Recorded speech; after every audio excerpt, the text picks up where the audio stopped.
kuan, tissue towel. Kung usay ito nga tissue towel niyo magigamit, amo po na yung pag-close it or faucet. No? Faucet. So, ako na po i-demo ang pag-hand rub. Sabi magbukas kita. Same lang yapon siya ang kuan process sa hand washing ha. So, first, palm to palm, second, and third is, kuan nila siya, 20 to 30 seconds. Tapos, Each finger. Up 4, Release. 5, Knuckles. 6, and then wet. So, ato din siya timanan before and after washing ng patient. Okay? Isa na ko mag-spray. Isa lang. Damon. Ordinary, nagpanan kita ng balance soap and then indicate and circle. Hindi lang magka-seconds.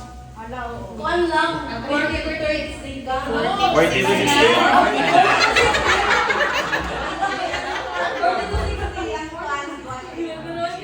Tapos, back of the hand.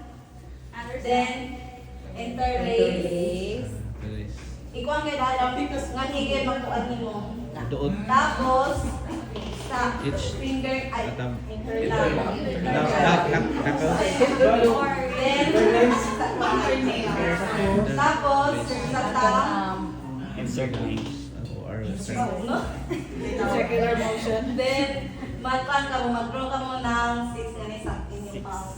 Pwede 8. 6. Pwede Then, another side mo sa dulo. Manok.